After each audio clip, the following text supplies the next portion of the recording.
E por que os generais, o pessoal estava saindo disso? Eles não Porque queriam... a crise estourou no colo deles.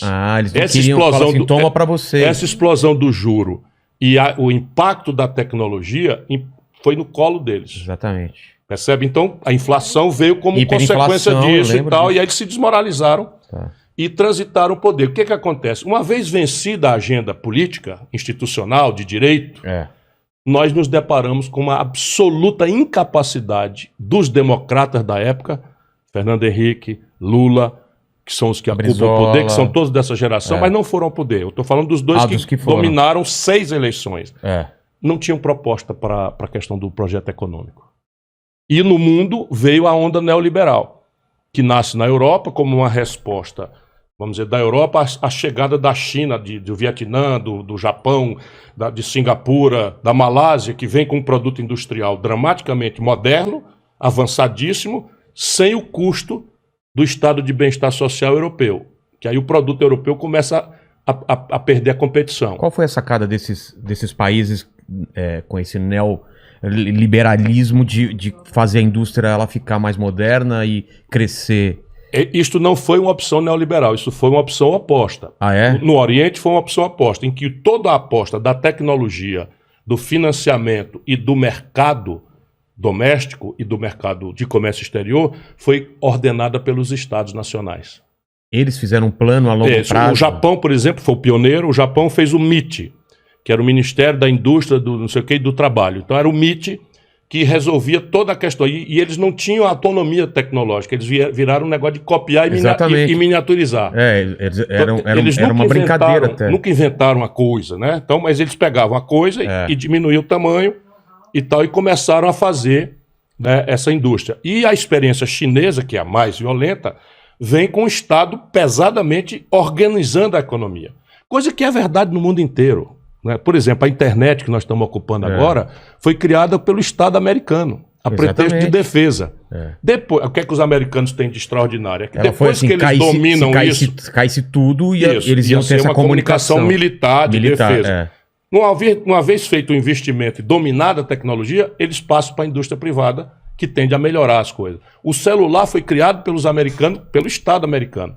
Então, assim, nunca existiu projeto de desenvolvimento sem o Estado está presente ali. Então tem todo um debate que, ao invés de ser inteligente, repete mistificações de propaganda. E o fato concreto é esse. Então o Brasil tem um problema que é o modelo econômico velho morreu e nós não conseguimos montar um modelo econômico e começamos a imitar a ideia neoliberal que tem sentido no ambiente europeu, porque de fato o produto europeu industrial começou a não ter capacidade de ganhar concorrência, porque vinha uma cunha de imposto em cima, 40%, 50% do PIB de carga tributária, enquanto o produto chinês da Malásia, etc., vinha limpinho, sem imposto, porque o governo assumia concretamente os custos básicos de produção e manipulava outras condições de competir, que era um pouco mais complicado, para ganhar mercado. Mas deixa eu entender, então. O que aconteceu no Sarney, Fernando Henrique, depois que vem aquele plano real e tal, isso não é um modelo econômico. Isso foi o quê? Não, isso daí é o seguinte, vamos comparar aqui. Nós temos uma doença que tem um sintoma. Você está com uma dor na barriga. Sim. Uma dor na barriga pode ser gases, mas pode ser um câncer. Ou pode ser um apendicite. Enfim, e daí vem uma febre. Então, mal comparando, o plano real que eu ajudei a fazer, eu já fui ministro da Fazenda com Itamar, é um programa muito sério, mas não é um modelo econômico. Era como quem trata a febre para levar o doente para ver que dor é essa. Para ver se é só gases, para ver se é um câncer. E então decidir qual é o remédio, se é cirurgia, mal comparando assim. Então, mais ou menos é isso. Então, o que é que nós descobrimos? Nós descobrimos que a inflação no Brasil não era, como no mundo inteiro e nos manuais de economia tradicionais, dos americanos e tal, uma doença da moeda. Como nos manuais de economia, quando a moeda começa a perder valor, é uma doença tão grave que tem consenso contra isso. A galera não lembra isso daqui, mas era assim, o pessoal remarcando o preço, enquanto você estava pegando coisa na gôndola, o pessoal estava remarcando. 84% de inflação num mês aconteceu no governo Sarney. Caramba! Mas assim, inflação de 70%, de 200%, de 300%, de 400% ao ano, muitos anos. que era a febre. Isso quem sofria, quanto mais pobre... Só a classe média e a pobreza. Só, né? E o pobre. Porque o rico tem aplicações, o que é? Aí que eu vou te explicar, que é a molecagem. No mundo inteiro, na história da humanidade, quando a inflação sobe, tem um consenso. E há uma mudança política ou uma ruptura. Por exemplo, o Hitler é eleito na Alemanha pelo povão, foi eleito por uma massa de populares alemães, por conta da inflação gigantesca. Tem a fotografia da turma levando um carrinho de mão de dinheiro para comprar um pão. Né? Pela desvalorização. Não, eu lembro, para comprar uma revista era coisa de 1000 e não sei quantos, sei lá que moeda que era da época. Exatamente, cruzado, cruzeiro, sei lá, cruzeiro novo. Pois bem, no Brasil isso não aconteceu. Foram 25 anos de inflação alta. Eu disse, caramba, por quê? Se no mundo inteiro... Ora, porque os ricos, espertos, e os políticos comprometidos com os ricos, criaram um negócio que eles chamam de indexação. O que é indexação? Na verdade, você criou duas moedas. A moeda real, ou cruzeiro, cruzado, era a moeda que circulava para os trabalhadores assalariados e classe média. E os ricos que tinham sobra de dinheiro, indexaram, ou seja, estabeleciam a correção monetária. Aí os nomes não interessam, era LFT ou RTN, que era o seguinte, então eu botava o meu dinheiro no banco e o banco me dava uma moeda ORTN, Obrigações Reajustáveis do Tesouro Nacional. Você não ia perder. Então naquela noite o trabalhador perdia 1% e eu ganhava 1,5%. Além de não perder, você ainda ganhava. Ganhava muito dinheiro. Caramba. E aí, então virou uma grande negociata. Continua hoje, Vilela. Continua completamente, porque agora nós trocamos inflação por juro. Que é um elemento do Plano Real que nós ajudamos a fazer. Mas deixa eu entender. Aí veio Itamar, veio Fernando Henrique e estancou. Então veio o Itamar. O Itamar não tinha compromisso com essa roubalheira. Por quê? Porque ele vem de fora. Ele vem de fora do sistema.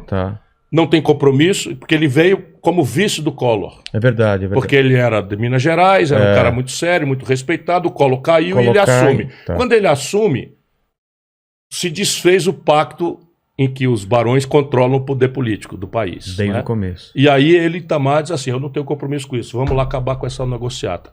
Aí demite, quer dizer, nomeia 6 ministros da Fazenda. Nomeia um, não dá certo, tira, nomeia outro, não dá certo, tira. Isso em 24 meses de governo. Caramba, não nomeia outro, tira, nomeia outro, tira. Eu fui o 6º ministro. Quando caiu o 5º, eu fui o 6º, e aí consolidamos e deu certo o plano. Mas como eu lhe disse, nós acabamos a febre. Acabamos a inflação. Estancou um sangramento. Mas preparamos o doente para ir para o hospital. E aí, mas foi tão importante o êxito, o sucesso do Plano Real, que o Fernando Henrique se elegeu e resolveu levar o doente, ao invés de ir para o hospital, levou o doente para o baile funk. O que ele errou? Porque o plano era sério, mas precário. Era tudo assim, era para fazer 6 meses de juro alto. Depois nós íamos fazer as reformas que o país precisa e decidir um novo modelo econômico. A época do dólar 1 para 1? Era essa época. Quando eu assumi, era pior. Quando eu assumi, o real valia 85 centavos. Quer dizer, um dólar valia 85 centavos. O real valia mais que o dólar? Mais do que o dólar. Caramba. Logo não vê que não está direito. É claro que não está direito. É óbvio que a nossa moeda não era artificial. Por quê? Porque nós prometemos trocar um real por um dólar e fizemos juro ir lá para cima para poder atrair dólar do estrangeiro para vir especular no Brasil overnight, que a gente chama. Especular. Mas o cara colocava dinheiro... Ele botava o dólar e ganhava o juro brasileiro, que era o juro, como segue hoje, o maior do mundo. E aí eu tinha condição artificial, mas eu tinha condição de dizer assim, tá duvidando que a minha moeda é boa? Traga que eu troco por um dólar. Quem tentou, nós trocamos e perdeu dinheiro. Pá. Aquilo era para durar 6 meses. Mas o Fernando Henrique se elege e faz aquilo durar para sempre. O resultado prático, quando você faz o valor da sua moeda ficar assim artificialmente alto, fica muito barato você comprar tudo do estrangeiro.